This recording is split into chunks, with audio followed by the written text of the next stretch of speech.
বাদী জানেন না আসামিকে, এই ধরনের মামলার বিষয়ে সরকারের পদক্ষেপ নেওয়া জরুরি। আইন এবং সালিশ কেন্দ্র এটা খুবই জরুরি, খুবই জরুরি। এই মামলার বাদীকে কোনো কোনো জায়গায় দেখা যাচ্ছে বাদী একটা মামলার যিনি বাদী তিনি অপর আর একটা মামলার তিনি আসামি। মানে এটা যে মামলা নিয়ে যে বাণিজ্য, এই সরকারের এটা একটা অন্যতম একটা ক্রাইটেরিয়া হয়ে গেছে এই সরকারের আমলে, যেটা খুবই অনুচিত কাজ ছিল এই সরকারের আমলে। যেহেতু রাজনৈতিক সরকার না, সুতরাং নিরপেক্ষভাবে তাদের একটা অবস্থান নিশ্চিত হওয়ার দরকার ছিল। কিন্তু বাস্তবে কি দেখা যাচ্ছে? বাস্তবে দেখা যাচ্ছে উল্টো, সবচেয়ে জমজমাট একটা মামলা বাণিজ্য চলছে। ছাত্র জনতার অভ্যুত্থানের মুখে গত 5ই আগস্ট বিগত সরকারের পতনের পর গণ অভ্যুত্থানে হতাহত ব্যক্তিদের ন্যায় বিচার প্রাপ্তির লক্ষ্যে দেশের বিভিন্ন স্থানে অনেক মামলা হয়েছে। এসবের মধ্যে বেশ কিছু মামলায় সমন্বয়হীনতা বা অসামঞ্জস্যতার অভিযোগ উঠেছে। মামলায় আসামি গ্রেপ্তারের নামে হয়রানির অভিযোগও করছেন কেউ কেউ। নিরপরাধ ব্যক্তিকে আসামি করা সহ সার্বিক পরিস্থিতি পর্যালোচনা এবং উদ্ভূত পরিস্থিতিতে উদ্বেগ প্রকাশ করেছে আইন এবং সালিশ কেন্দ্র।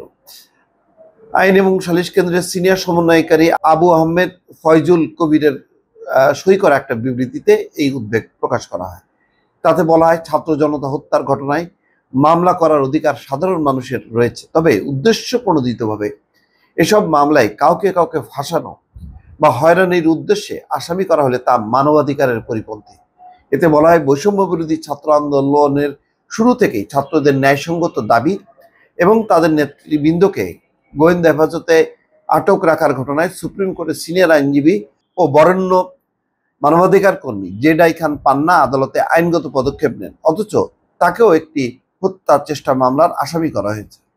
বৈষম্য বিরোধী ছাত্র আন্দোলন চলাকালে 4 আগস্ট রাজধানীর জিগাতলা এলাকায় গুলিবিদ্ধ হয়ে মারা যায় 8ম শ্রেণীর ছাত্র আব্দুল মোতালিব। এই ঘটনায় মোতালিবের বাবা আব্দুল মতিন মামলা দায়ের করেন। একই ঘটনায় মোহাম্মদ মাসুম বিল্লাহ নামের এক ব্যক্তিও মামলা দায়ের করেছেন। বাদীর সঙ্গে ভিকটিম পরিবারের কোনো পূর্ব পরিচয় নেই বলে নিহতের বাবা দাবি করেছেন, যা গণমাধ্যম সূত্রে জানা যাচ্ছে। আইন ও সালিশ কেন্দ্রের বিবৃতিতে বলা হচ্ছে, সম্প্রতি একটি মামলায় অভিনেতা ইরেশ যাকে সহ অন্তত 25 জন সাংবাদিককে অন্তর্ভুক্ত করে হত্যা মামলা দায়ের করা হয়েছে।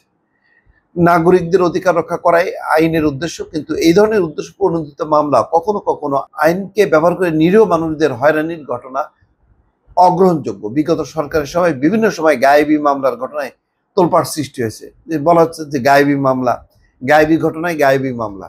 তখন ঘটনাই ঘটেনি, আর এখন ঘটনা ঘটছে, প্রকৃত ঘটনায় গায়েবী মামলা হচ্ছে। বর্তমান সরকারের সময় গায়েবী মামলা ফিরে এসছে বলে প্রতীয়মান হচ্ছে, কেননা ঘটনাস্থলে কখনোই উপস্থিত ছিলেন না এমন ব্যক্তিদের আসামি করা হয়েছে। আশ্চর্যজনকভাবে বেশ কিছু মামলার এজাহার এবং আসামি একই। তো আসলে এটা নিয়ে বিতর্কের কিছু নেই। আইন ও সালিশ কেন্দ্রের যে বক্তব্য, সেই বক্তব্য গতকাল আইজিপি, আইন উপদেষ্টা সবাই বলেছেন, সবারই উদ্বেগ উৎকণ্ঠা। কিন্তু তারপরও দেখা যাচ্ছে যে এই ধরনের মামলা হয়ে যাচ্ছে এবং যারাই বিরুদ্ধ মতের পথের ব্যক্তিগত স্বার্থ, প্রতিহিংসা, নানান রকম অর্থ হাতায় নেওয়া, এসব কারণে মামলা হয়ে যাচ্ছে, যা বন্ধের মুখে বলা হচ্ছে কিন্তু কার্যকর কোনো পদক্ষেপ নেই।